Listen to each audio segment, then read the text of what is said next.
morning, afternoon, whatever we call that. But so you'll see the presentation name's actually different than the one in the agenda. I won't point any fingers, but I had talked to a few American friends that were coming too, and so the presentation's pretty open for any type of a farm. We were going to talk more a little bit on financial numbers originally, but to be honest, a lot of the consulting and talking to farmers we're doing right now, I would say they're worried more about humans, volatility and supply chains, interest rates, etc. And all of that ties into risk management, and that's really what the presentation's about. I try to tie it back to our farm. So we farm in Mooseman, Saskatchewan, so southeast corner of Saskatchewan, 2 hours straight north of Minot, North Dakota for my American friends. And we've kind of made a whole bunch of mistakes, made a few good decisions, and we'll walk through some of those too. So we crop about 33,000 acres now. When I was growing up, we had 1,500 acres, 250 cows, and a 1,500 head feedlot. Personally, I enjoy eating beef, not raising it. So my brother has a cattle farm with my dad, and we just have a grain farm. But we still work together a fair bit, and with some of the initiatives out nowadays, that's also helpful. Set my timer so I don't go over. Yeah, so we call it Rural Roots and Big Dreams because I think, to be honest, every farm, that's one of the reasons you can have success. Jocko actually talked about it this morning, right? The rural work ethic and the ability to build relationships. I don't think there's a better place to learn it than rural North America, right? You know who your neighbor is. We stop to change tires. Somebody else's cows are out. We phone to let them know. That doesn't happen in cities. And so on our farm especially, we look for that in resumes. I want people that were born in rural Canada or rural US. And the other thing I really like is that they play team sports. And I know hockey's not the biggest thing down here, but it sure is in Canada. So you'll hear me use lots of hockey references in that we love kids and we love team members that have played team sports. They understand that the Stanley Cup is more important than the MVP. In today's world, I believe that, I got a 10-year-old boy and an 8-year-old girl at school as much as on their sports teams, as much as in business.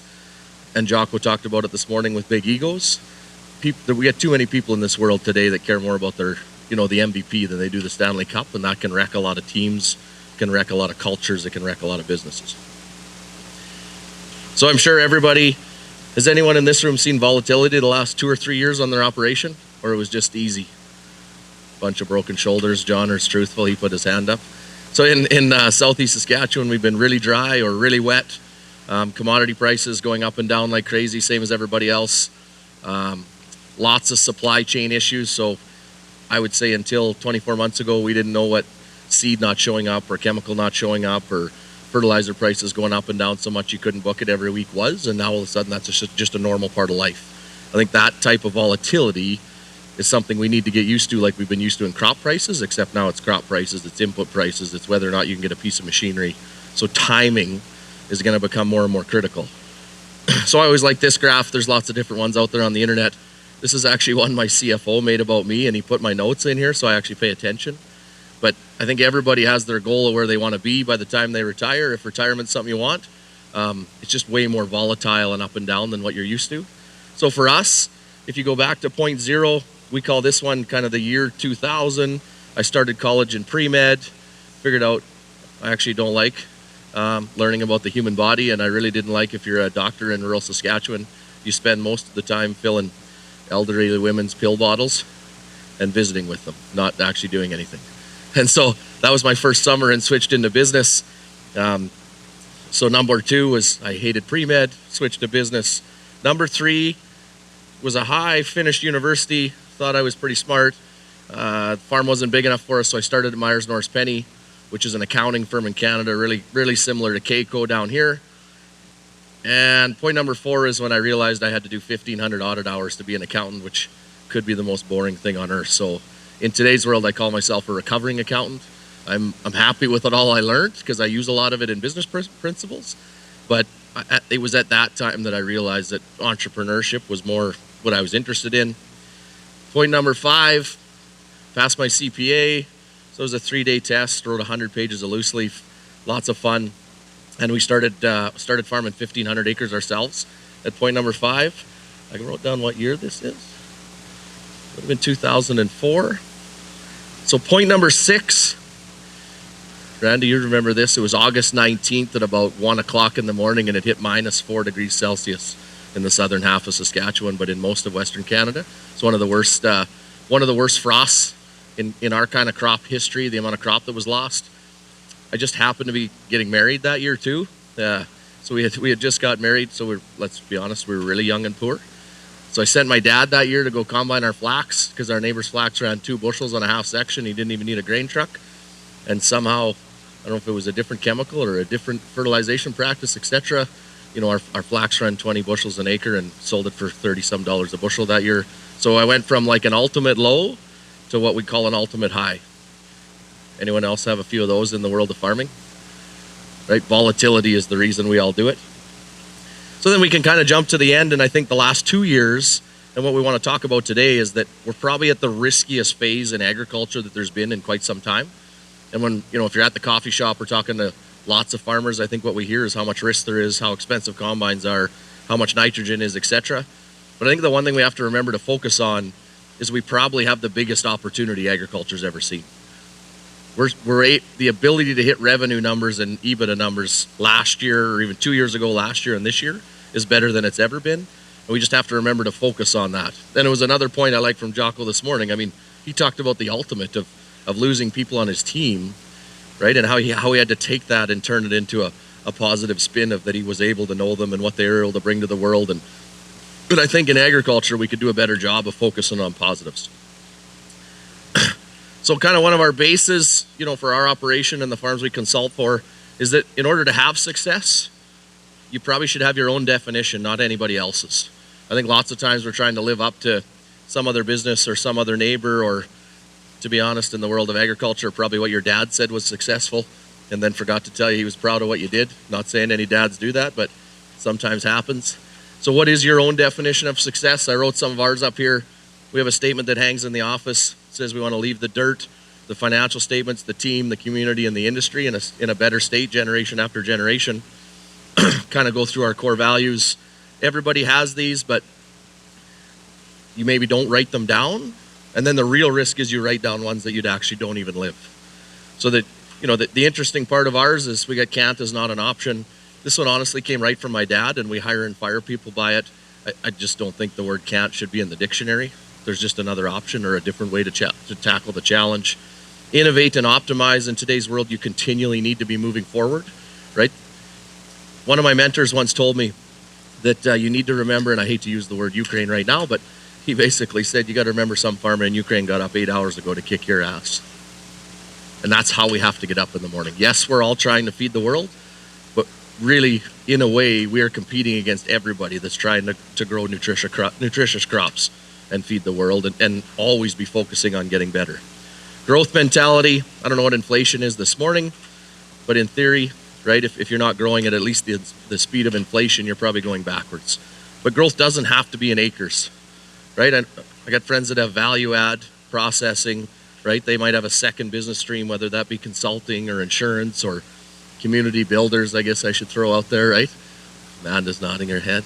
But there's lots of different ways to grow. It doesn't just have to be in acres, and it can be in revenue per acre. Different types of crops, different types of specialty crops. My last point, and one that we'll kind of live and breathe by, is win-win relationships. So I believe that every deal you make, when you shake hands, you should be more excited about the next deal than the last deal. And I think in the past, especially in our industry, everybody wanted to win and the other side to lose, whether that was in a land rent negotiation, or who bought the land versus a neighbor, or when you bought a combine from the dealer. And I don't think that's going to get us to where we have to get to in the future. Last is, we say our niche is solving agriculture's puzzles. So I don't really believe there's any new ideas in today's world when it comes to any type of management, risk management, etc. It's just the little puzzle pieces you take from every conversation you have and build the puzzle that you want. Now, I joke all the time, we have all these, and the business schools like it because they could call it mission and vision and all that fun stuff. And so I got asked a question one time, and there'd be lots of time for questions at the end, and said, well, Kristjan, why do you do it? So you've followed all the business books, and I agree.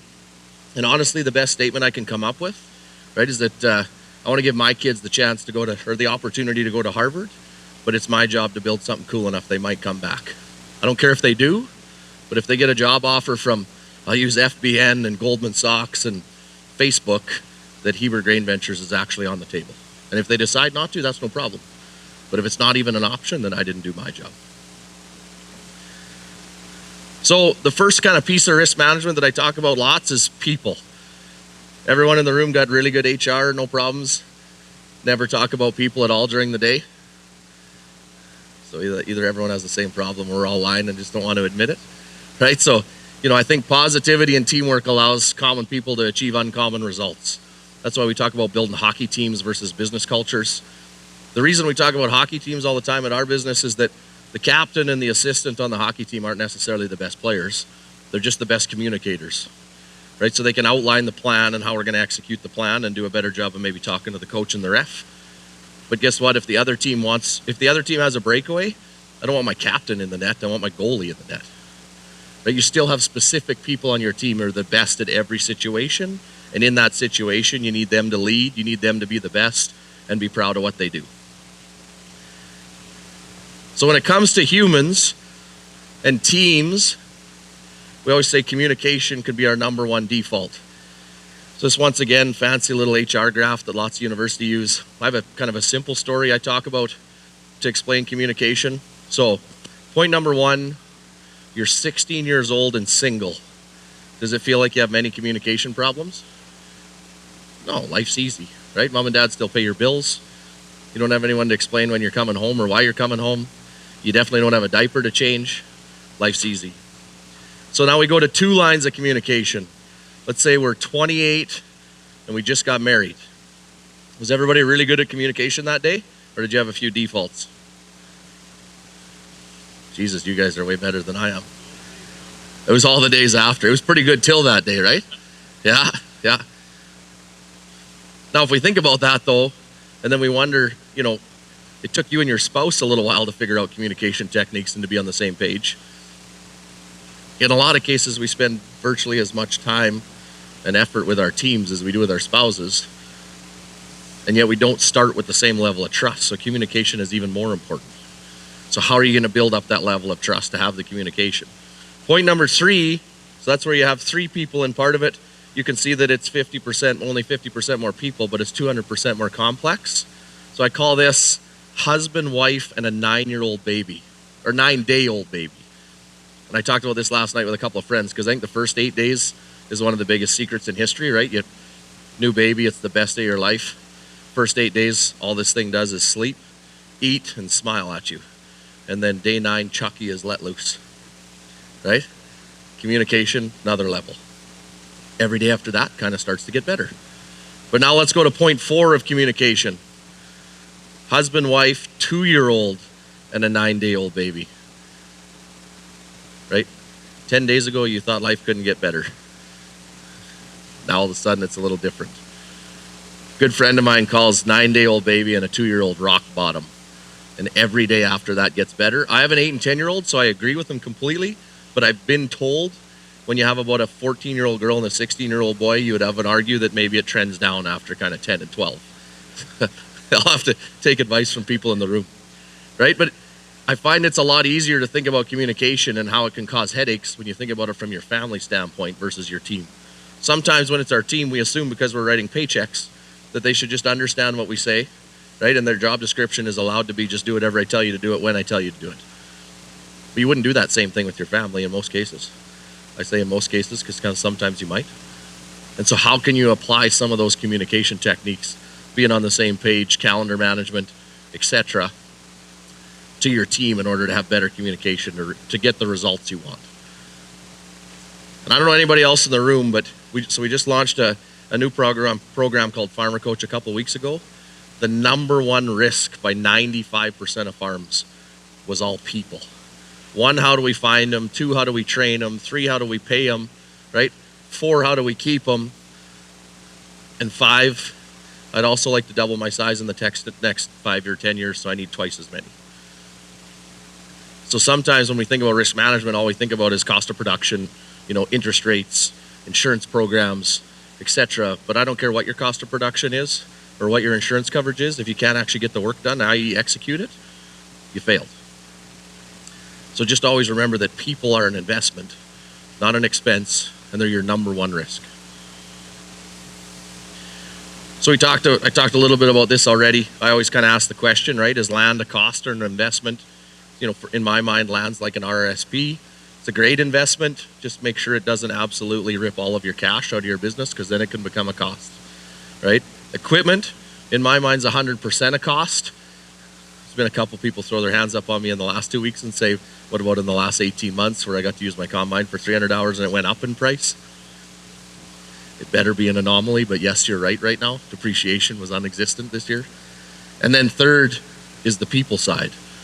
And yes, they're a line item on our financial statements, and yes, it's a cost per acre, but I 100% believe it's an investment. And I kind of believe there's two types of people. I don't know what wages are in everybody's area, so I'm just going to pick some numbers out of the air, right? We kind of have two types of people. We got $20 an hour people and $40 an hour people, right? But my $20 an hour people probably cost me $60. I just have $40 buried in repairs, right? And shitty execution. And then I have good people that actually come to me every morning to try and take stuff off my plate, right? I got a farm manager that I hired when we were 8,000 acres. I pay him in the definition of what you pay people, way too much money. And I wish I'd have hired him 10 years earlier. So anytime, we've been able to find someone really good, we hire them, because I think as farmers, we're really good at creating work, not so good at hiring and firing and bringing on really good people, right? So if you get a chance to get someone really good, just bring them on. You'll find a way to use them. So this is a slide we use on our farm. We found that our team really wants to have a better understanding of where they can go, how they can get there. As I said, the old job description of your job is just do what I tell you to do it when I tell you to do it for about what I'm going to pay you. Doesn't work anymore, right? The fact that we're the oldest industry in history, most farms are worth millions of dollars and do millions of dollars in revenue, and yet our key team members are still called hired hands, is a huge marketing problem that we've allowed to happen. So what are you going to call the career on your farm, right? So we've kind of used the journeyman farmer. I don't believe that people that work for me are any different than a plumber or an electrician or a welder. I really don't. They love to be outside. They love to use their hands. They love a start and a finish to a job, right? They like it to be done right. And they like the ability to go back and fix that problem if there's a problem. Sounds really similar to a trade to me. So this is how we walk them through at our farm. Obviously, we took the exact dollars off, but everything else I left on there. And we've really been working with some of the trade schools, et cetera, in Canada to eventually get to, hopefully we could get this through their head, that why can't we have a 2 or 3 or a 4-year trade co-op program for a journeyman farmer where they go to school for 4 or 6 months and then they work on a farm for 4 or 6 months, get their hours, no different than a welder. Eventually, maybe they become a Red Seal journeyman farmer and then a foreman, which means that, to be honest, to afford them, they need to manage a crew of 3 or 4 people. But that's okay, because there's going to be more coming. So as you can see, as they work up, we meet with them 3 times a year, go through this, kind of set their goals to where they want to be when they grow up, call that 10 years from now, where they are now, how they can get there, and the bands all overlap.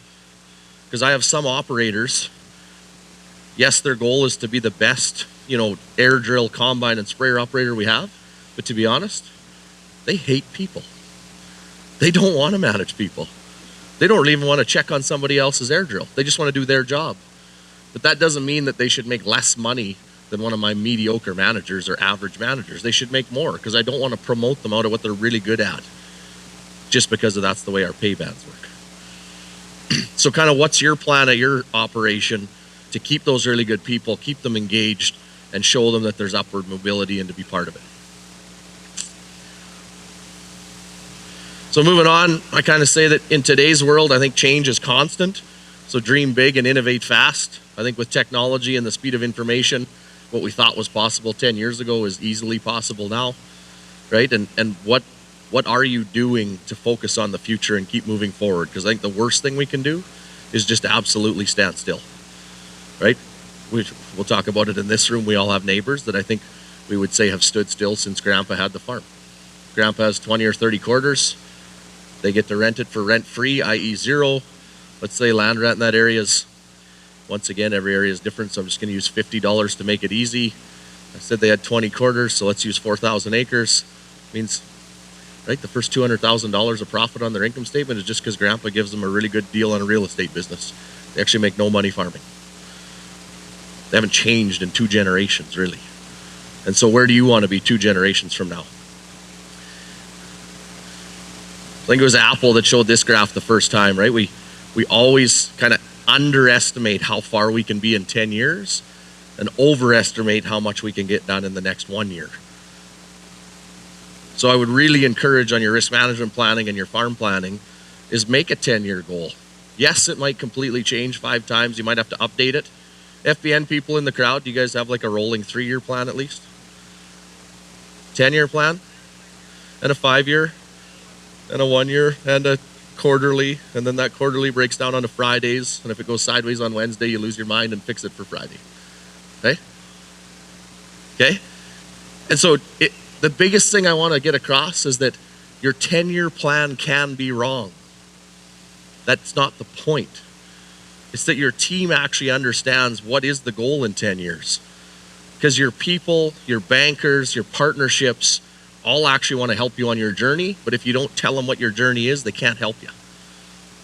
Right? Most people in this world actually get up in the morning wanting to do a good job, whether they're your partners or your team or anything. But if you don't tell them what the good job is and where you're going, it's really hard for them to be part of that plan. So this is my CFO. He's more of a numbers guy than I am. I run a little more on gut feel, but I used to give a speech called the 5% rule.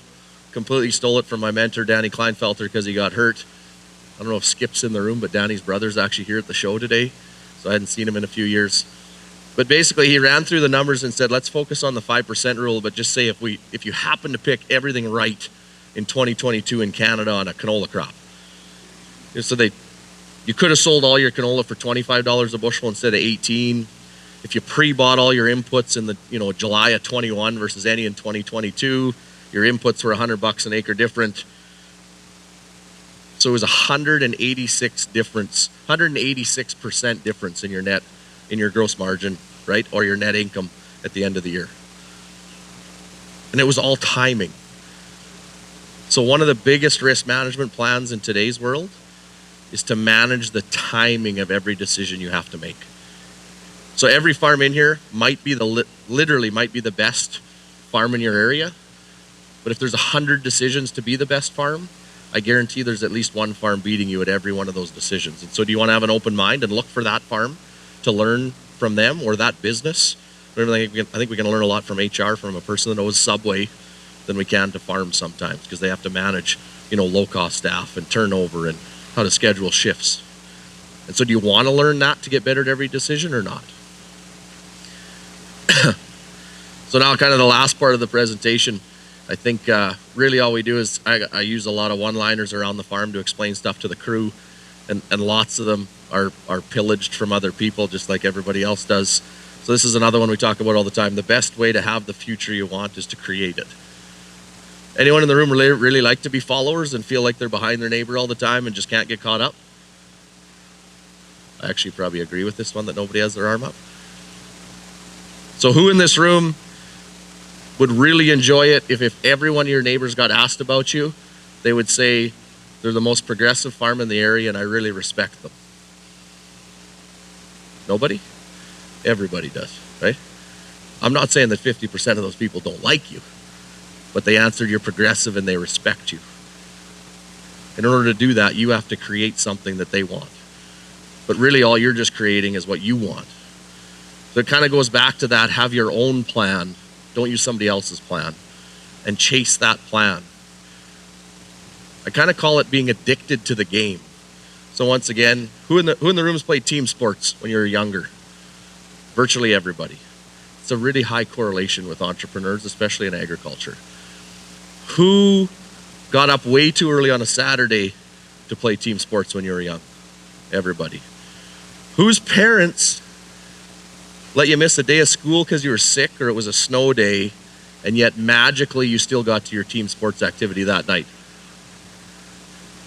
Everybody. Was anybody getting paid at 10 years old to do any of this? No, you goddamn did it because you loved it. You're addicted to the game. And you're just lying to yourself if you don't think you farm for the same reason. You're addicted to the game And this group of people in this room has found a way to make it profitable. The kid that was playing hockey at 10 years old, or football at 10 years old, or baseball at 10 years old hasn't changed. You just found a different game that you really love. You get up way too early, you work in weather that's way too shitty, and at the end of the year, somebody pays you to do it. Some years a lot. It's pretty fun. Randy's nodding his head. You're still having fun. Absolutely, right? It's fun. But we sometimes forget that, right? And so the days you're down, this is another slide I like to use, is how much different just baby steps, right?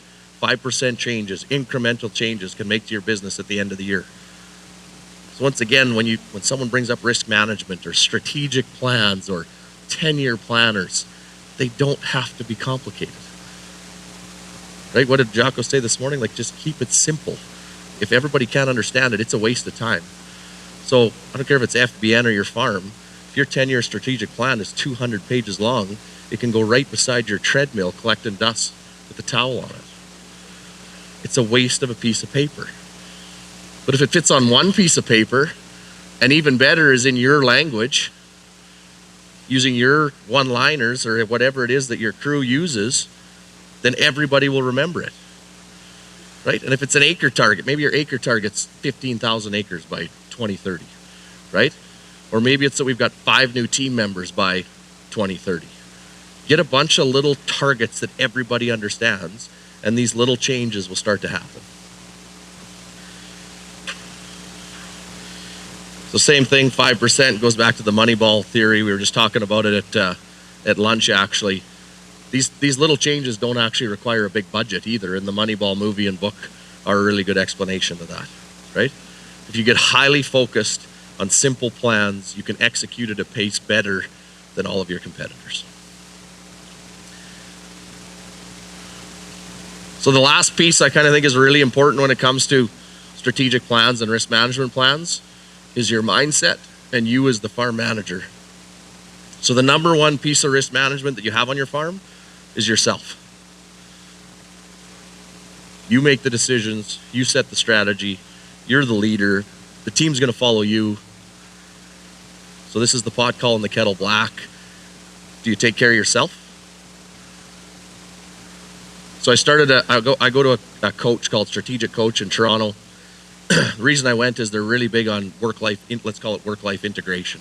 So one of the real reasons I went is his definition of retirement is 1, I control my calendar, and 2, I take 1 week of every month off. He's 75 years old, bills out 40-some million bucks. But he does talk about rock bottom. He was 25 years old and he got divorced and went bankrupt on the same day. And this is where he is at 75. But I liked his definition of retirement, so that's why I went. My first day, he talks about free days, focus days, and buffer days. Matt remembers all these, right? So a free day is you don't actually do any work. I mean, you don't even answer an email. Don't even look at an email, which is pretty tough in today's world because we get so many text messages and emails. I'm not saying I've perfected it, but I do a few of them, right? A buffer day is getting ready for a day you're about to make money. Focus days are money-making days. That's get shit done days. And so if you start like that, start planning your calendar out, but I want you to go back to free days. So when I started Strategic Coach, I can look you in the face and tell you, by his definition of a free day, I took none. 0. I checked emails and text messages and set up execution plans on Christmas morning before the kids were up. Anyone else in the room work every day of the year? I'm not saying you worked 8 hours, I'm saying you worked. Okay, so like 7 people answered their hands, so the other 45 are liars.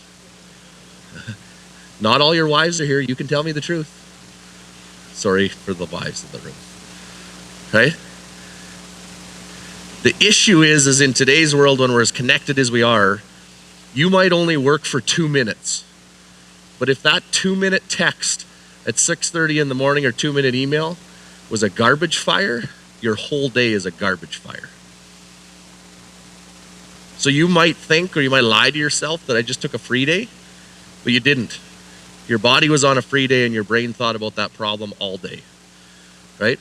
I got a couple friends in the room that coach hockey with me. And so a lot of people in our small town say, how the hell can you coach hockey? You're so busy already.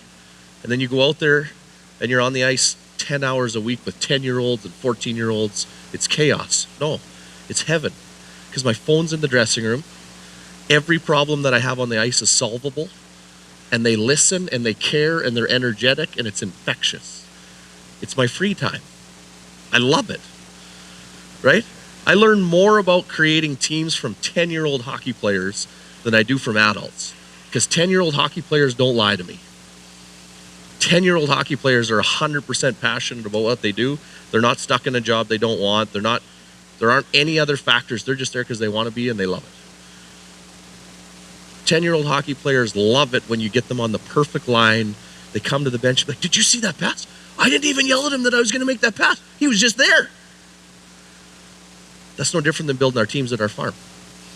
Right? Jocko talked about it with his what he called standard operating procedures that are very rigid, but it didn't create a rigid team. So when he said we need to break that building, you didn't have to tell anybody anything. It's no different than being in the right spot in hockey where you got the pass. It's just part of the strategic plan, but everybody knew it. Right? So when I go into mindset, it's kind of things to focus on as you as the leader, and as well as, see, I'm down to like 14 seconds or something. But you as the leader in your business overall, just little points that you can use, tips in order to move forward. So one, and these are, Danny Kleinfelter uses these for the TPAP guiding principles. So if you've ever looked up TPAP out of Texas A&M, I'd encourage you to look it up. And these are from a number of different books and strategies and data projects that he worked on. So the first one's called the only true competitive advantage is to change and adapt faster than your competition. So his studies basically showed that the top 5% of operations were only different from the top 25 because of their ability to change and adapt faster. It ties right in with point number 6, which is timing. They decided to change and adapt, and they made the decision. And I would say in the last 2 years, we've seen this more than ever. The day you bought fertilizer plus or minus 7 days could change your cost of production significantly. The day you decided to buy glyphosate could change it by $2 a liter and whether or not you could even get it. Right? The day you decided to trade a piece of machinery affected on whether or not you were going to be able to use it. So when you're in a world of volatility, competitive advantage and timing become even more important. 2, strategic management. So we've talked about this a whole bunch already. Make it easy. My favorite part is Danny's from down, he teaches down in Texas. He's a big football guy. When I was at TPAP, we went up to watch Johnny Manziel play that year, but he uses a hockey quote for strategic management. And if anybody in the room can believe it, it's Wayne Gretzky. He got asked one time, why are you the best player in the NHL? First of all, humble attitude. He said, I don't know if I am. I'm not bigger. I'm not faster. I'm not stronger.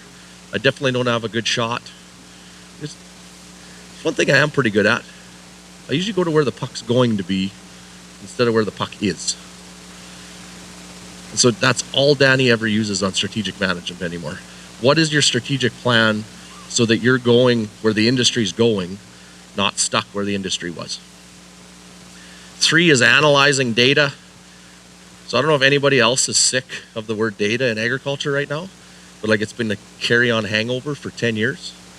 The problem is most of the data in agriculture sucks. It's really bad. It's not calibrated. And I mean, you can go right back to a lot of financial, monthly financial statements on farms. I'm a recovering accountant. I had lots of farms I made 150 journal entries on to make the books balance at the end of the year. That means that the monthly data is bad. Most yield data is out 5 to 10%. Our profit is only 5 to 10% of yield. So the data being out that much is that your profitability, your known profitability, is somewhere between unknown and $200 an acre. It's kind of significant, right? Lay down at bed. Wife says to you, how much money you made? How much money you think we made this year? Just use easy math for 30,000 acres. I don't know. Somewhere between $0 and $6 million. We should know in a couple months. We laugh, but I can tell you the number of farms I've seen with this outnumbers the number of farms that have really good data. Right? It's no different than my land joke about free real estate and how I think the younger generation should pay their parents' rent. I'm not saying it has to be top of the market. But once again, I'll use 30,000 because that's our number. Let's say $50 is the number I decide to pay my dad, even though our area is 75. Right? So everybody's pretty good at math. 30,000 times 50, right? There's your number. It's a lot of money. So let's say we only make that much money this year. My dad rolls over, says to my mom, you know, I think we could have retired and just got paid land rent and still made the same amount of money. But instead I went and helped Kristjan every single day. He didn't pay me land rent. We still made the same amount of money. You think my mom would put up with it for very long? No, she wouldn't. We're talking millions of dollars that you could retire on.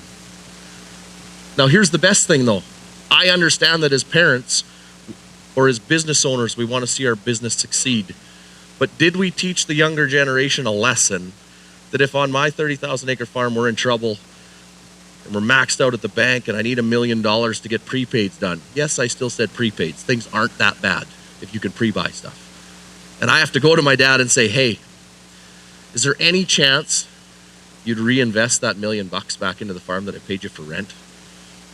You had to go have that discussion. You understand that real estate has value, right? I think it's one of the number one issues in agriculture in the future is that we don't understand we have a real estate business and a farming business and they have to be treated separately. But you can always intertwine them when you need them to be. So that was all my talk about analyzing, learning organizations. So is your company, is your business set up to continually learn or continually be the same? So the story I always use about this is one of my number one operators. He's fantastic in combines. He's way better than I am. Really good at tech. And we do a whole bunch of work with John Deere. So a couple years ago, one of the John Deere guys from the combine group down in the US is up, spends all day with them.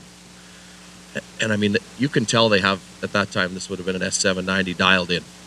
So he comes up at supper, kind of chest is popped out. You guys, I was going a half a mile an hour faster than you guys and throwing over like 10% of what you were all day. Like on one side of my, head, I wanted to say good job, but I was like violently starting to pace. I was so mad because all I could think about is that means my other 5 combines were going a half a mile slower and throwing over way too much grain. And he just didn't think he should tell anybody because it made him feel good. But is that his fault for not telling him, or is it my fault because obviously I had rewarded people for figuring things out and they felt that they needed encouragement to be the best instead of telling everybody to multiply it right away? I'm sure we're probably the only operation that does that, right? But do you encourage everybody to learn and then automatically help everybody on the team to be that good? And I think it ties right in with Jocko's point of his, what did he call it? What type of leadership did he call it? What was the word this morning? Somebody's got it. Where everybody can be a leader even if you don't have anybody underneath you, right? And that's really what it is that everybody has the ability to make decisions when it comes into their role. And when they learn someone, they tell everybody. Decentralized leadership, they're talking about it right here. That's all it is, just another term. 5 is continuous management improvement. So on your one-page strategic plan that you're all going to go home and make tonight to hang on your wall that uses only your language so your team and your family understands it, have a plan for yourself. How are you going to get away from 0 free days? What are you going to use for education this year? Is it education on business? Is it education on how to trade futures and options better? Is it education on negotiation? But pick 1 or 2 things and focus on them for a year. Don't pick 30. You already have way too much going on in your life. You don't need more. We talked about timing. And then lastly, Kleinfelter always uses the saying, and I've got it hanging in my office, is the future will always belong to those that recognize opportunities before the rest. So what are the opportunities you're going to capture in the future? Because I still think the best risk management plan is to just have better opportunity recognition than all your competitors and capture them. And yes, some of them are going to go bad, but just kill them and let them go bad then. And move on to the next one. Because the best thing about being your own boss and being an entrepreneur is, number 1, make decisions fast based on the data you have. Don't wait. You don't have to move at the speed of a big company because it's your company. The second best thing though is when you get up the next morning, if all the data changed and it was a bad decision, make a new one. Don't let it fester and become worse. Right? We all work in our own company for that reason, so that we don't have 5 layers of management to either slow us down or hold us to a bad decision. We can just change it. It's awesome. Make sure you use it. Anyone heard a version of this from Grandpa? If it's not broke, don't fix it. Everybody in the room, right? God, if we all followed that, we wouldn't even zero till in Canada, right? We'd still be doing recreational tillage and a $1.65 diesel. That'd be fun, okay? So I saw this. I forget where I was speaking. It was on a school, right? It was on a wall in a school, and it said, if it's not broke, you haven't looked hard enough. And this all goes back to the learning organization. Are you inquisitive, right? Are you continually, passionately curious in order to do things better? Same thing with it. It's 100 decisions to be perfect. Are you looking for everybody that makes each one of those decisions better than you, so that you can learn from them and get either, let's be honest, get partnered with them, steal them from where they work to work for you, or get better at it yourself? Another piece of risk management we talk about lots is every area is different, but one of the biggest ties to your numbers is what is your multiple. And what I mean by that is equipment costs and labor costs. Yes, humans are an investment, but yes, we still have to write a check. There are optimal sizes in your farm that will significantly make you more profitable, right? Southeast Saskatchewan, kind of 8,000 acres is a pretty good number depending on your crop mix, you know? So we always say 8,000 acres on an 80-foot drill, 12,000 acres on a 120-foot sprayer, and 4,000 acres. This was on an S-Series combine. Obviously, the X9s are going to change it. And we continually track that by the hour, by the rotor hour. That's how we trade. That's how we track all of our costing. And when we get into awkward multiples, sometimes we can expand and make no more profit, because our extra profit per acre on the revenue side, we lost on the inefficiencies on the bottom side. So spend some time to try and figure out what your optimal multiple is. I'll hurry up because I see it's almost time for questions. Another one is kind of the 4 states of knowledge. So, you know, we don't know what we don't know. We all thought crop prices were pretty high, and then magically they went way higher. But none of us out in the field really had a thought on what was going to go on between Russia and Ukraine. Did anyone in the room realize that if a ship plugs a canal, it can really screw up how we get all our supplies on the farm? Yeah, just-in-time inventory works really good until it can't get there just in time, right? But I don't believe it's going to fix itself in the next 6 months or 12 months or even 18 months, right? And I don't want to use the word new normal. The only normal is volatility, and can you handle the volatility in order to do things differently than you used to?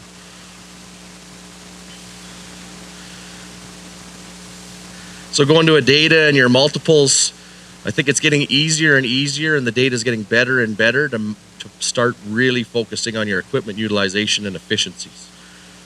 So things such as of how many hours your tractor's running on the air drill, like how many hours and what percentage of those hours are the boots in the ground. We've done a couple pretty interesting ones with deer on sprayers, right? So this was back when we had a 4940, we had put a 1,600 gallon tank on it. Our nozzle on time at that time was 30% higher than the North American average. So we're trying to break down why. Well, one was we had a 1,600 gallon tank instead of a 1,200 gallon tank. Secondly was, you know, very fast fill times. But sometimes we get so focused on the cost of a sprayer, and don't get me wrong, keep grinding down John Deere on the cost of their sprayer because they make enough money. But it's costing you way more if your nozzles are only on 29% of the time on every hour versus 65 or 70 or 75, right? I always think that, I remember when we went to the point where you had to own a second auger, whether it was a 13-inch or a 16-inch, because you couldn't have 2 or 3 combines stop because your auger broke down.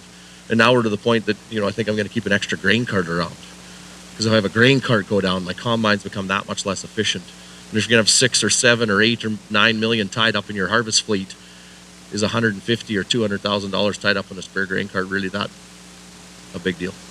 And if anyone that does know me, I'm pretty finicky on what I invest in equipment. I really don't like money in equipment. It bothers me. I try to use as much of the bank's money as possible, but I don't like to own extra equipment. But I really don't like it if I pull up in my truck and I have combines sitting with their augers out because the grain cart blew an axle. We talked about this one already. So this is kind of where we're going, and I think it's the ultimate risk management plan.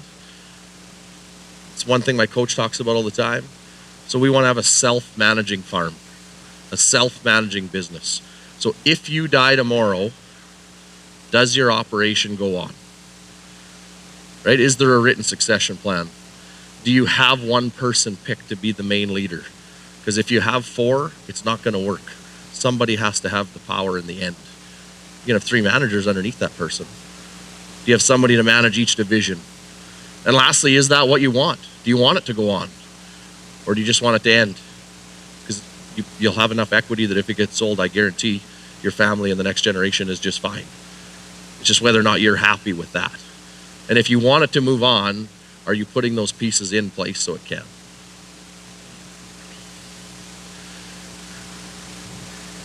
It's a bit of a joke slide, but it really shouldn't be that much of a joke. So I say that, do you want it to go on? And the reason I say that is just for an activity tonight when when you're getting a free beer, if there is free beer again tonight, count up how many farmyards you farm.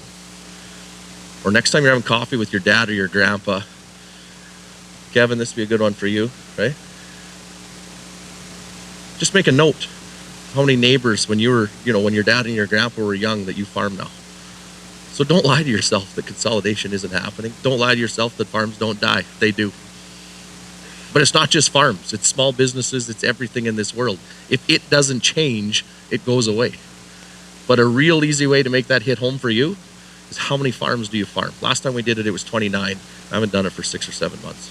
And we took on a bit more. So it's probably up to 32 or 33 that when my dad was 10 years old, that's how many people would have been there. And I'm not saying it's a negative, right? When we have our Christmas party, there's 35 kids under the age of 12 that are in all the local schools playing hockey, right? And so it might not even be a lot different than when those farms were all there. I'm not saying it's negative. I'm just saying it's a good way to bring it home that if you're not willing to work with the volatility and adapt and change, which one of the farms do you want to be? Do you want to be the one that's still farming farms, or do you want to be one of the farms that's now being farmed? So that's all I got. As I said, it's more of a strategic management talk versus a flat out risk management talk. But that's kind of my point, is if you don't focus on people, and you don't focus on where you want to be, it really doesn't matter how good you are at planning your insurance. Because if you don't get it done and you don't want to be there, it's not going to work anyway. That's all I got. Any questions?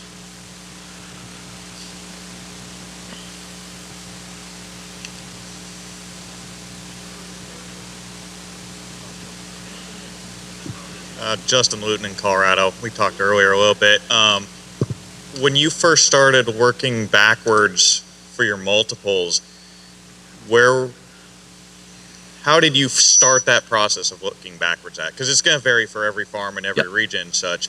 Did you have a preconceived idea of what you wanted to have for uptime efficiency and such? Or how did you start that process looking backwards? Because it's not all about, you could be 95% uptime, but that doesn't necessarily mean that your multiples and such are efficient.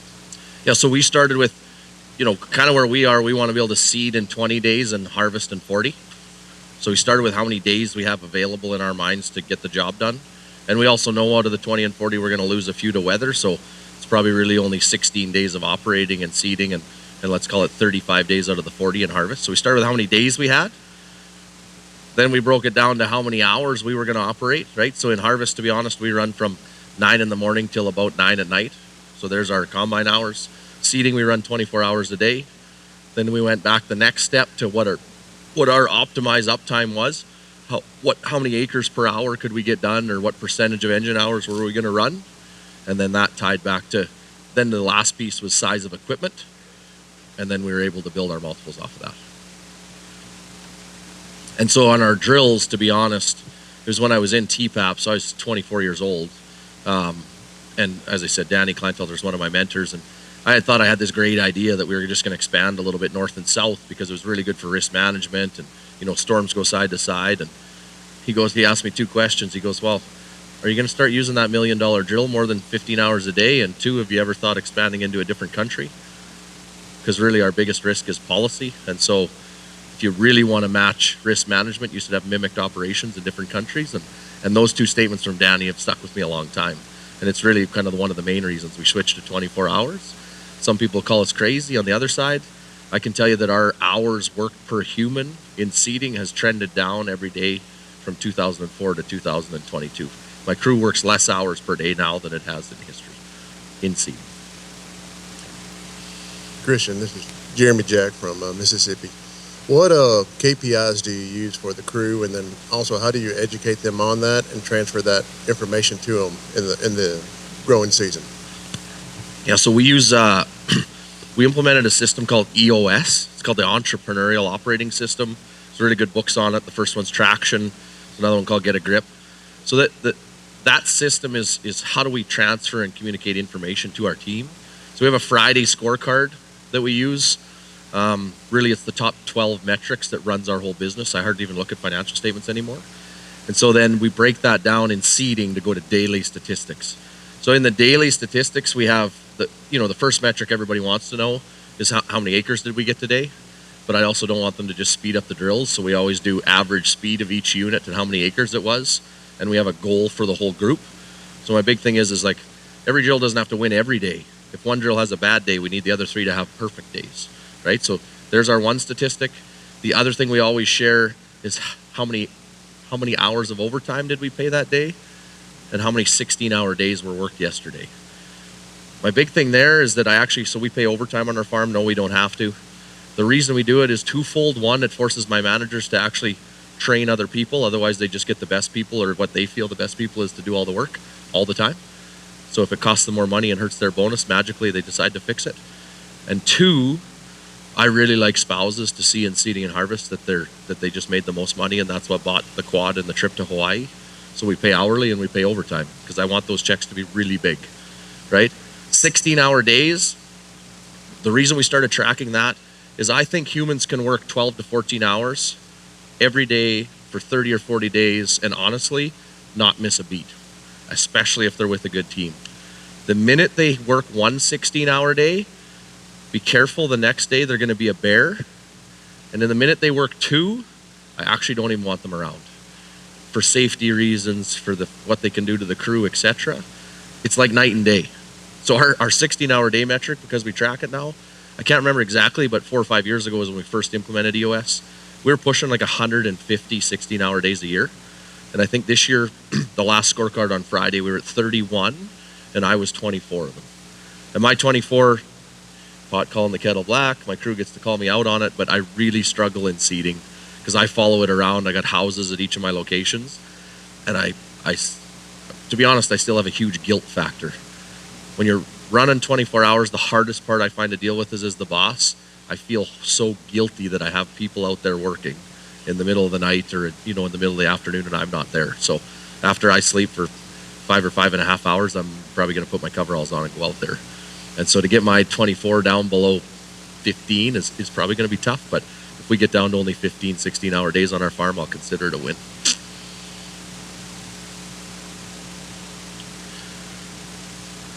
I'm getting the please wrap up sign. So I'm kicking around. We're leaving tomorrow morning, but to be honest, I love visiting with everybody about farming. I think we can learn something from everybody. So feel free to grab me while you're having a beer or anything, and whether it's good or bad, I like to hear it all. But enjoy the rest of the show, and I really do hope 2023 is really good to you and you have more good days than bad days.